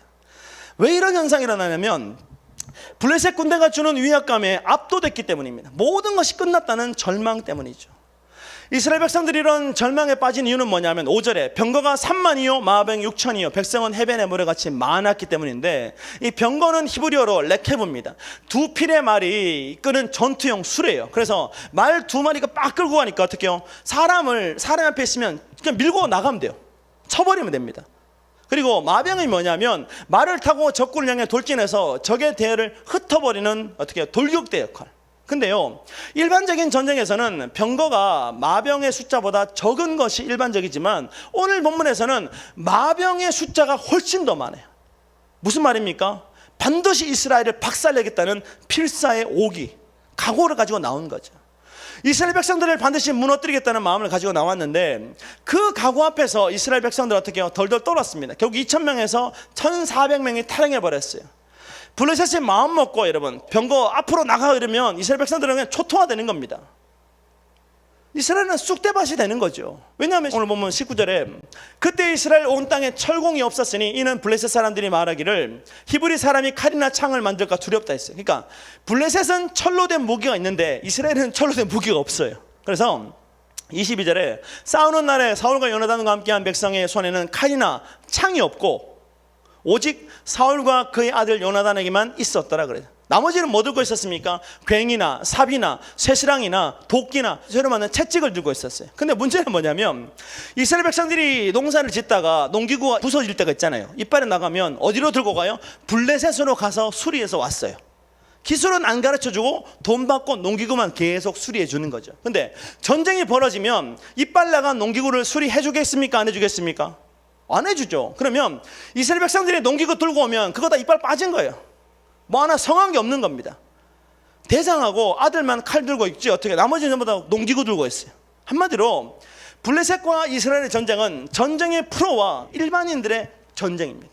이길 수가 없는 전쟁인데 이 전쟁에서 블레셋이 얼마나 이기려고 각오를 했는지 필사의 각오 3,000명을 죽이는데 어떻게 해요? 어마어마한 숫자의 마병을 끌고 와버렸어요. 끝나는 거예요. 끝나는 거예요. 블레셋이 마음만 먹으면 이스라엘은 박살나는 겁니다. 그래서 사울은 절망하고 이스라엘 백성들은 어떡합니까? 마음의 두려움에 사로잡혀 있었는데, 근데 그때 뛰어난 게 뭐냐면 블레셋에도 첩보위원이 있을 거 아니에요. 그러니까 상대의 진영을 파악하면 매일매일 이스라엘 진영에서 들려오는 건 탈영병 소식입니다. 누가 또 도망갔더라. 사람들이 막 의기소침해 있고 절망해 있는 거죠. 그러면 이스라엘이 점점 더 어떻게 무너져가고 있는데 블레셋이 가만 놔둘 이유가 뭐 있어요? 그냥 밀어붙이면 되는 거죠. 원래 이길 수 있을 만큼 강력한 군사를 가지고 왔기 때문에 그냥 나가면 되죠. 이스라엘은 어떻게 보면 점점 더 상황이 악화돼 갔어요. 점점 더 탈영병은 늘어만 갔습니다. 점점 더 군사력은 줄어들어 갔고 마음은 무너져 갔습니다. 근데 희한한 게 뭔 줄 아세요? 블레셋이 그런 약해져가는 이스라엘을 공격하지 못했다는 거예요. 왜 그렇습니까? 사무엘상 17장 47절에 또 여호와의 구원하심이 칼과 창에 있지 아니함을 이 무리에게 알게 하리라. 전쟁은 여호와께 속한 것인즉 그가 너희를 우리 손에 넘기시리라 말씀했던 것처럼 모든 전쟁의 주권은 하나님께 있었기 때문인 줄 믿습니다. 오늘 여러분 내가 약해져 간다고 의기소침해하지 마시고 내 인생에 하나님이 함께 하심에 감사하고 하나님의 권능의 팔이 블레셋과 이스라엘을 갈랐던 것처럼 나를 향해 찔러오는 모든 악한 영의 무리와 나 사이에 하나님의 권능의 팔이 가로막아서 어떤 공격도 할 수 없게 나를 보호하신다는 것을 깨닫는 지혜로운 성도 되기를 원합니다. 하나님이 지키니까 이스라엘은 점점 무너져 가는데 그 블레셋이 공격을 못하는 겁니다. 누구 때문에? 하나님이 그들과 함께 하셨기 때문에. 시편 46편 10절에 보면 이르시기를 너희는 가만히 있어 내가 하나님 됨을 알지어다. 내가 문나라 중에서 높임을 받으리라. 내가 세계 중에서 높임을 받으리라 말씀했다는 것처럼 내가 이길 수 없는 상대와 우리가 전쟁해야 될 때 하나님이 우리와 함께 하시면 하나님은 자신의 이름 때문에 우리를 보호하시고 지켜주는 분인 줄 믿습니다. 그러니까 내가 약하고 강하고가 문제가 안 된다니까요. 누가? 하나님이 함께 하시면 그 전쟁은 끝나는 거예요. 그래서 세상에 이런 말이 있습니다. 똥개도 자기 집 앞에서는 어떻게 해요? 50% 먹고 들어간다며. 왜 그래요? 주인이 있으니까 그런 거죠. 똥개들이 이렇게 하잖아. 하잖아. 막 덤비는데 하는데 갑자기 막 물려. 그러면 어떻게 해요? 아잉 그럼. 그럼 어떻게 해요? 주인이 나와가지고 어떤 놈이야 이래가지고 어떻게 상대편에게 뻥 차주면 얼마나 기세등등합니까? 마찬가지, 우리가 잘 싸워서가 아니라 하나님이 우리 뒤편에 계시고 우리 안에 계시고 우리 함께 하시니까 우리 인생의 불황을 만나도 결코 실패할 수 없는 인생을 살아가게 될 줄 믿습니다. 코로나 때문에 얼마나 많은 고통을 당하고 있습니까? 코로나 때문에 얼마나 많은 것들이 무너져 갔습니까? 그러나 믿음 안에 있는 자들은 결코 망하지 않는 줄 믿습니다. 왜? 하나님이 지켜주시기 때문입니다. 세상 모든 만물을 창조하신 하나님이 함께 하시니까 우리는 환경 탓하는 것이 아니라 그 환경을 극복하게 하시는 하나님을 믿는 믿음으로 승리하는 우리 모두가 되기를 원합니다. 오늘 여러분의 삶에 그런 기적이 일어나야 되는데, 내 삶 가운데 함께 하시는 하나님을 바라보려면 영적인 통찰력을 가져야 된다는 거죠. 이스라엘도 마찬가지입니다. 사울도 마찬가지. 점점 환경은 황폐해져 가지만 그럼에도 불구하고 그 모든 것을 지키시는 이가 하나님임을 깨달았다면 그는 7일의 시간이 너무나 행복한 시간, 기쁨이 충만한 시간이 됐을 줄 믿습니다. 7일만 지나면 하나님이 다 이기게 해주실 거야. 하나님이 모든 상황을 역전시키실 거라는 믿음으로 승리하는 삶을 살아가게 될 줄 믿습니다. 오늘 여러분, 우리는 내 안에 있는 모든 가식을 드러내고 자기 체면을 위해서 덮었던 모든 실패와 실수를 드러내는 지혜로운 성도님 되기를 축복합니다. 그리고 우리를 무산일주의자로 만드는 세 번째는 뭐냐면 자기 욕심이라는 거죠. 오늘 욕심을 십자가에 못 박는 우리 모두가 되기를 원합니다. 옛말에 이런 말이 있습니다. 가진 것이 없는 사람과는 다투지 말래요. 왜 그렇습니까? 잃을 것이 없으면 무서울 게 없으니까요. 가진 것이 많으면 잃을 것에 대한 염려 때문에 두려움에 쉽게 사로잡힌대요. 오늘 여러분, 주신이도 하나님이시요 취하신이도 하나님이시라면 그 모든 소유권이 하늘에 있다면 여러분, 내가 움켜잡는 인생이 아니라 하나님께 맡겨드리는 인생 살아가는 지혜로운 성도님 되기를 원합니다. 사울왕이 오늘 본문에서 그렇게 의기소침할 수밖에 없는 이유는 뭐냐면 내가 누리고 있는 자리 때문입니다. 왕이라는 자리 때문이죠. 자기 소유에 대한 집착 때문인데, 사무엘상 18장 7절에 보면 여인들이 뛰놀며 노래하여 이르되 사울이 죽인 자는 천천히요 다윗은 만만이라 그랬어요. 이 노래 한 곡 때문에 사울은 삐졌습니다. 삐짐 그랬어요. 천천 만만. 그리고 하는 말이 뭐냐면, 내게는 천천을 돌리고 다윗이 만만 돌리니까 다윗이 이 나라 말고 뭐 어떻게 가질 게 뭐냐. 그 다음에 어떻게 다윗을 주목했는데, 이 주목의 시선은 질투의 시선입니다. 저놈이 언제 내 거 다 뺏어갈지 모른다. 내가 누리고 있는 거 언제 뺏어갈지 모르는 도둑놈이다. 근데 희한한 게 뭐냐면 그 도둑놈에게 누굴 줬어요? 딸을 줬네. 근데 왜 딸 줬어요? 그 딸 줘가지고 잡아뜨리려고, 손아귀에 넣으려고. 결국 사울의 마음속에는 욕심이 블레셋 앞에서 두려움으로 변질됐어요. 욕심이 있으면 두려운 거죠. 욕심은 영혼이 채울 수 없는 집착이 되어서 자신이 만들어 놓은 모든 것을 위협하는 것들을 적으로 간주해버립니다. 가진 것이 많은 사람일수록 어떻게 해요? 다 도둑놈처럼 보여요. 사람의 눈이라는 게 그래요. 내가 가진 것이 없어지면 어떻게 합니까? 전부를 다 도둑놈 취급하는 거죠. 이것이 욕심에 살핀 인생인데, 그래서 알루 보물레 스마나사라는 사람은 집착을 내가 만들고 나만 열 수 있는 마음의 감옥이라고 말해요. 욕심은 집착이 되고 그 집착은 결국 나를 가두는 감옥이 될 수밖에 없습니다. 오늘 그 감옥에서 탈출하는 지혜로운 성도님 되기를 원합니다. 애정을 넘어선 지나친 집착은 중독이 될 수밖에 없습니다. 그래서 변화에 대한 무조건적인 거부, 그래서 이것이 무사한 일주일을 만들게 되는데, 이 세상에 여러분 안 변하는 게 있습니까? 다 변해요. 여러분의 미모도 변하죠.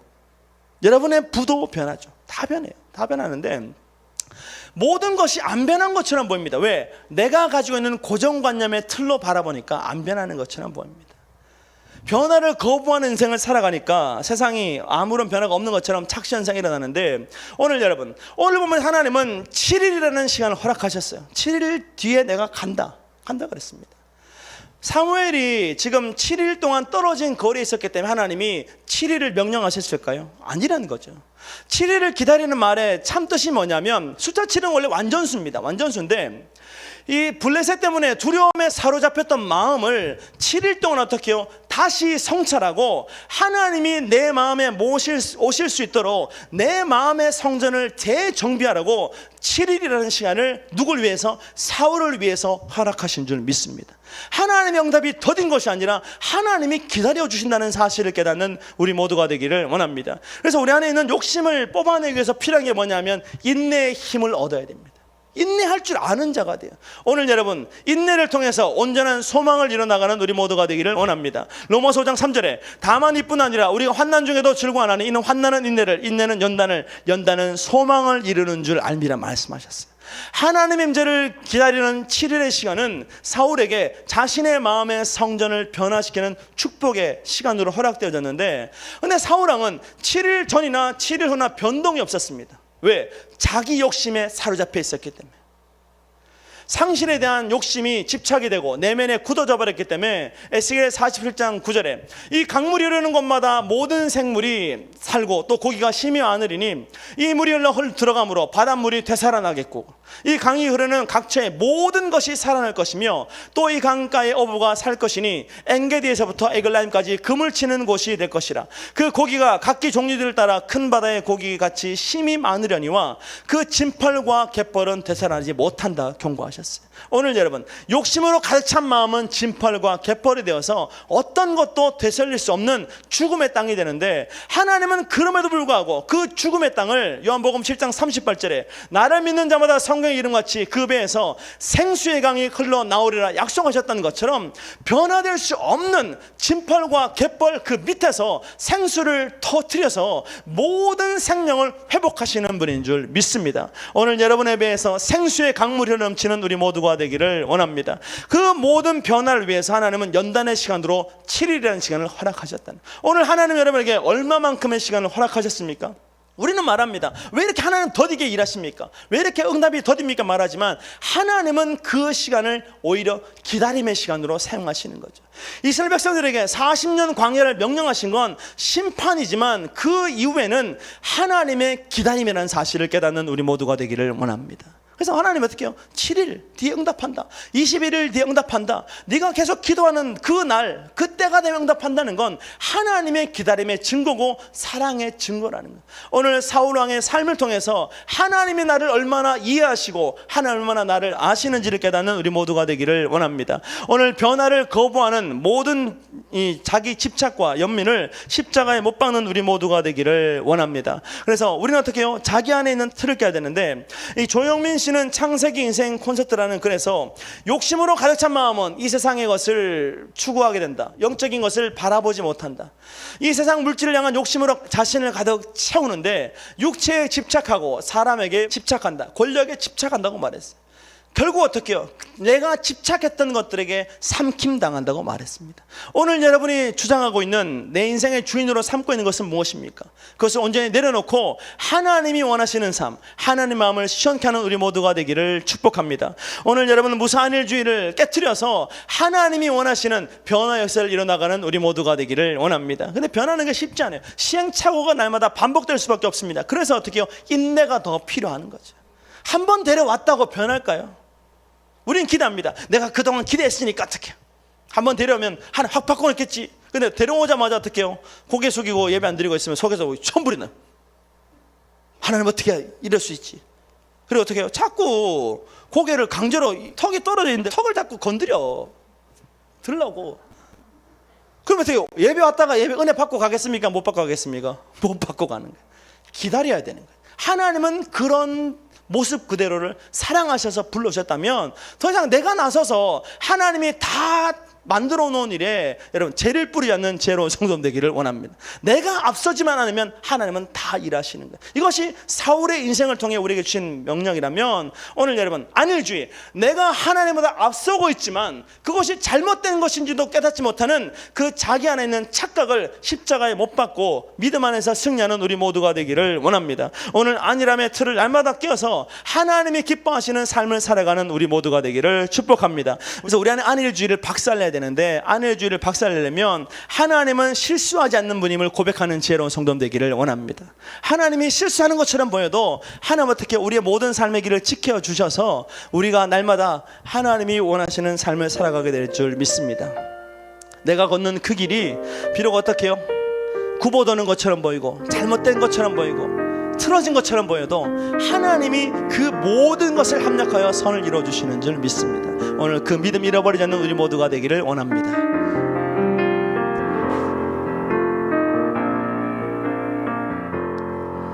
내가 걷는 이 길이